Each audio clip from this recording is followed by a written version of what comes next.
The dream that became a nightmare. The day Mpumi stepped into the mansion, everyone told her she had won the life lottery. A beautiful foreign husband, a luxurious mansion in Germany, a wealthy family that could afford anything her heart desired, a life most people in her South African township could only dream about. But nobody knew that behind the golden gates of that mansion was a secret so terrifying that Mpumi would spend years wishing she had never opened that one door. Because sometimes, the life that looks like a blessing from the outside can be a carefully hidden curse. And sometimes, the person who promises to give you the world is the same person who takes away your freedom. Mpumi had always been the kind of woman who believed that life had more waiting for her. Growing up in South Africa, she was surrounded by people who worked hard just to survive. She knew what it felt like to dream about a better future.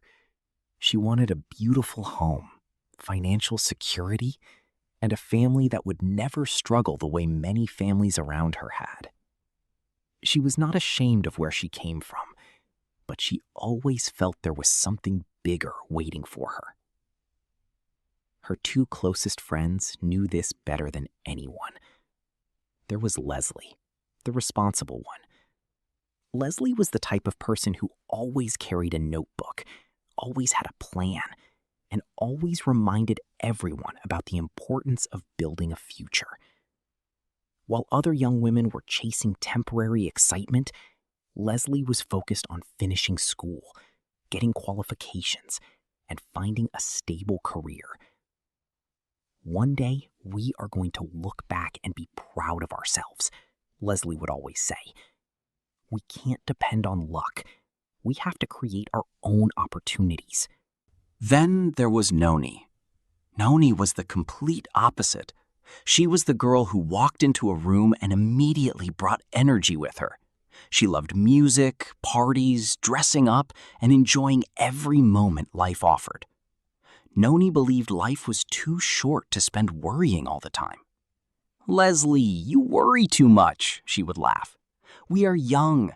We need to enjoy ourselves before we become old women with too many regrets." Mpumi loved both of them because they balanced each other perfectly. Leslie gave her wisdom. Noni gave her excitement. And Mpumi was somewhere between the two. She had Leslie's dreams, but Noni's love for fun.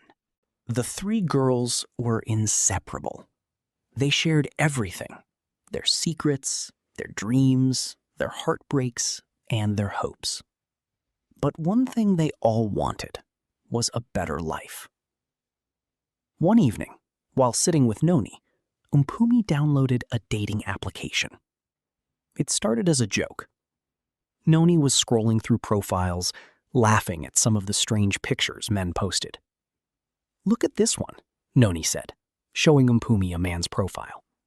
They laughed until their stomachs hurt. But then Mpumi saw someone different. His name was Sebastian. He was from Germany. His profile was simple, but something about him caught her attention. He looked mature, successful, calm.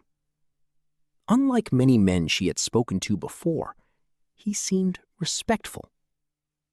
They started talking. At first, Mpumi did not take it seriously. She had heard many stories about online relationships. She knew people could pretend to be someone they were not. But Sebastian was patient. He called her every day. He wanted to know about her childhood, her dreams, her family, and her interests. He didn't only talk about her beauty. He talked about her mind. Months passed, and their connection grew stronger. When Mpumi told Leslie and Noni about him, their reactions were completely different. Leslie smiled, but remained cautious. "Mpumi, just make sure he is really who he says he is. The internet can be dangerous." Noni was excited. "A German man? Girl, your life is changing." She teased Mpumi constantly. "Imagine you living in Europe while we're still here fighting traffic." Mpumi laughed. She never imagined that those jokes would one day become painful memories. After months of talking, Sebastian finally decided to visit South Africa. Mpumi was nervous. She spent days preparing. She bought new clothes, styled her hair, and worried about every little detail. What if he didn't like her in person? What if their connection was only through the phone? But the moment she saw him at the airport, all her fears disappeared. Sebastian walked toward her with a huge smile. He hugged her warmly. "I finally get to meet you," he whispered. Mpumi felt like she was living inside a dream. The man she had only known through a screen was standing in front of her, and he was even better than she imagined. They spent days exploring together. He wanted to see where she grew up. He wanted to meet the people who mattered to her. He listened when she spoke. He laughed with her. And slowly, Mpumi fell in love. Then came the surprises. Sebastian started sending her money. At first, it was small amounts. Then, it became bigger. Every week, money would appear in her account. He told her, "I want you to be comfortable. I want you to experience the life you deserve." Mpumi couldn't believe it. She had never experienced someone taking care of her like that. She helped her family. She bought things she had only dreamed about. People started noticing the changes. And soon, everyone knew Mpumi was dating a wealthy German man. Some people celebrated for her. Others became jealous, especially when they saw how quickly her life was changing. Ani was happy for her friend, but sometimes there was a little sadness behind her smile. "Girl, you really found yourself a rich man," she joked. Leslie congratulated her too, but she always reminded Mpumi, "Money is good, but make sure love is real." Mpumi ignored the doubts. She believed she had found the man she was meant to be with. Over the next months, Mpumi and Sebastian visited each other whenever they could. Their relationship became stronger. Then one day, Mpumi discovered something that changed everything. She was pregnant. When she told Sebastian, he didn't panic. Instead, tears filled his eyes. "A baby," he whispered. "Our baby." He held her tightly. He told her he had always wanted a family. Within a short time, Sebastian made his intentions clear. He wanted to marry her. He traveled to South Africa and quickly arranged everything. He paid her bride price. Their families celebrated. Everyone said Mpumi was blessed. The girl who once dreamed of a better life had found it. A wealthy husband, a beautiful future, a chance to live overseas. But nobody knew that the biggest secret of her life was waiting for her in Germany. Inside a mansion with 15 bedrooms. Inside a room nobody was allowed to enter. A room that would change everything. Because the day Mpumi opened that door, she would discover that her perfect life was built on something much darker than she ever imagined. If you've watched till now, please like and subscribe to this channel. Pretty please. Comment in the comments section your thoughts and what you think about Mpumi. The biggest battle of her life was waiting for her. When Mpumi arrived in Germany, Sebastian was waiting for her. He looked happier than she had ever seen him. He hugged her tightly and kissed her forehead. "Welcome home," he said. When Mpumi boarded the plane to Germany, she looked out of the window and smiled. She placed her hand on her stomach, feeling the small movements of the baby growing inside her. Everything she had ever wished for seemed to be happening at once. A new country, a new family, a wealthy husband who loved her, a future she had only dreamed about. She thought about Leslie and Noni. She imagined the day she would invite them to visit her in Germany. She could already hear Noni screaming with excitement. "Mpumi, you actually made it! Look at you living the European life!" And Leslie would probably smile proudly and say, "I always knew you could achieve something great." Mpumi felt lucky. She believed she had escaped all the struggle she had known back home. But she didn't know that the biggest battle of her life was waiting for her. When Mpumi arrived in Germany, Sebastian was waiting for her. He looked happier than she had ever seen him. He hugged her tightly and kissed her forehead. "Welcome home," he said. Those two words touched Mpumi deeply. Home. She had always wanted somewhere she belonged. Sebastian drove her through beautiful streets, showing her the city. Everything looked perfect. The buildings were beautiful. The roads were clean. The lifestyle was different from everything she knew. Mpumi couldn't stop smiling. Then they arrived. She stared through the car window in complete shock. In front of her stood a massive mansion. It was not just a house. It looked like a palace. Huge gates opened automatically as they approached. The garden stretched endlessly. There were fountains, perfectly trimmed trees, and beautiful flowers everywhere. Mpumi couldn't believe her eyes. "Is this really where we live?" she asked. Sebastian smiled. "Yes, my love. This is your home now." The mansion had 15 bedrooms. 15. Mpumi walked inside and felt like she was inside a movie. The ceilings were high. The furniture looked expensive. The floors shined. Every room looked like nobody had ever touched anything. Sebastian's family welcomed her warmly. His mother hugged her and told her, "You are part of this family now." His father shook her hand proudly. Everyone smiled. Everyone acted happy. For the first few days, Mpumi felt like she had entered paradise.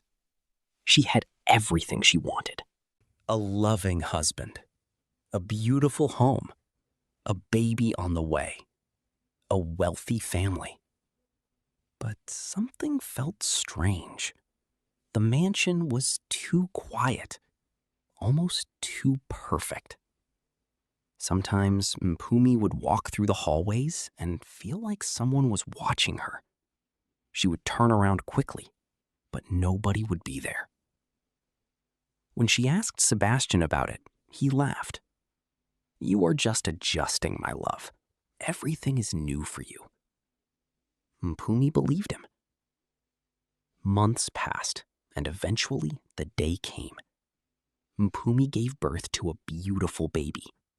Sebastian was overjoyed. He cried when he held his son for the first time. "This is the happiest day of my life," he said. Mpumi looked at her husband and felt grateful. She thought about how far she had come, from a simple girl in South Africa to a mother in Germany.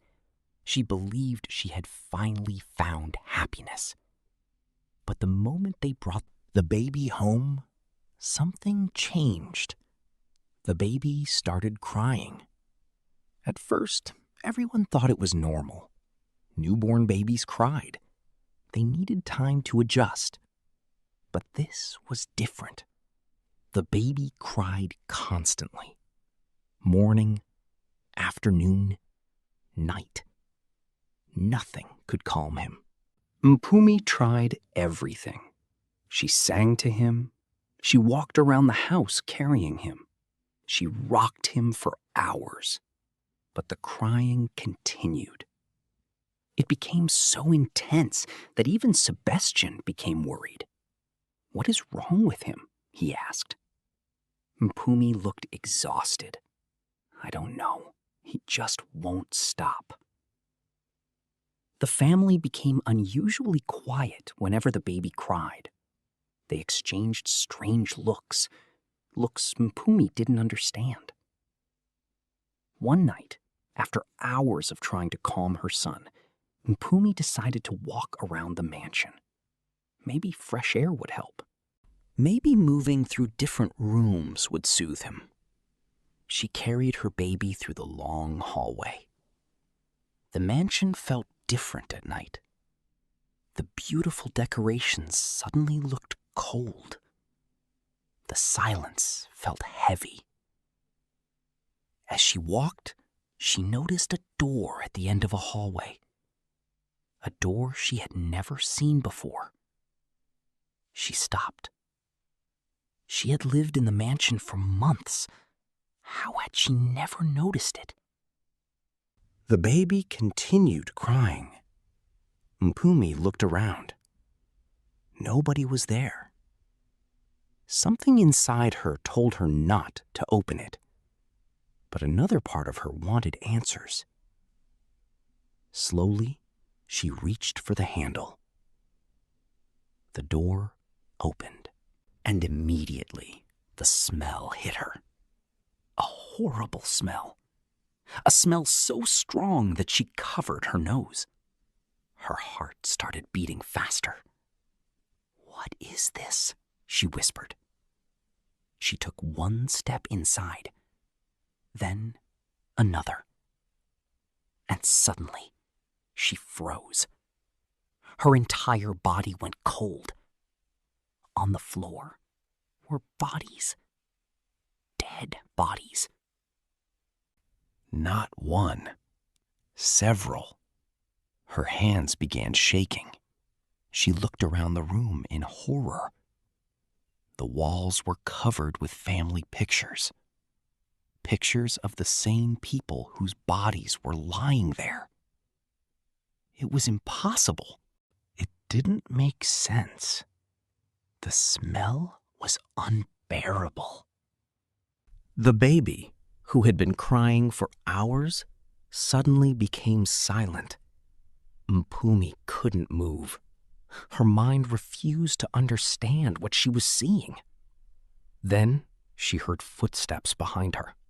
Slow footsteps. She turned around. Standing behind her was Sebastian's mother. Her face was calm. Too calm. She walked forward and gently took the baby from Mpumi's arms. "Give him to me," she said. Mpumi couldn't speak. The older woman looked at her. "Follow me." Eventually, somehow, Mpumi forced her legs to move. She walked out of that room. The door closed behind them. And what shocked her the most was not only what she had seen. It was what happened next. Nobody screamed. Nobody called the police. Nobody asked questions. Nobody acted surprised. Everyone continued living as if nothing had happened. As if the room did not exist. As if those bodies were not there. That night, Mpumi confronted Sebastian. Her voice trembled. "What is inside that room?" Sebastian stared at her. For the first time since she met him, she saw something different in his eyes. Not love. Not kindness. Fear. "Forget what you saw," he said. "But how can I forget?" Mpumi cried. "There are dead people inside your house." Sebastian became silent. Then he said something that made her blood run cold. "You should never have opened that door." Mpumi stepped back. "What does that mean?" But Sebastian refused to answer. Days passed. Mpumi became desperate. She wanted to leave. She wanted to go back to South Africa.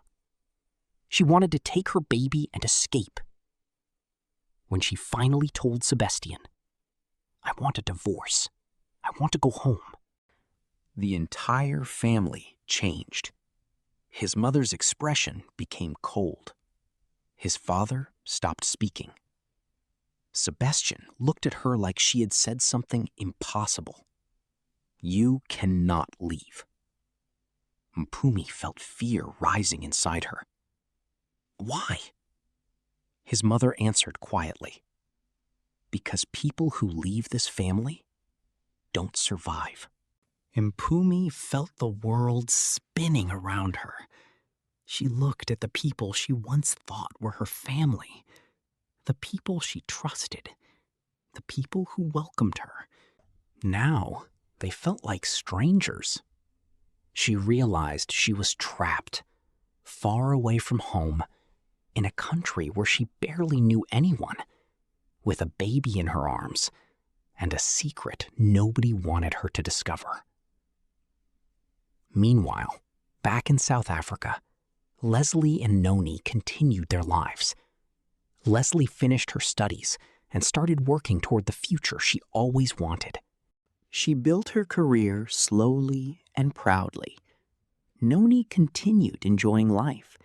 She traveled, went out with friends, and lived freely. They still spoke to Mpumi. They saw pictures of her mansion. They saw her expensive clothes. They saw her smiling beside Sebastian. They thought she was living a dream. They had no idea that behind every picture was a woman silently suffering.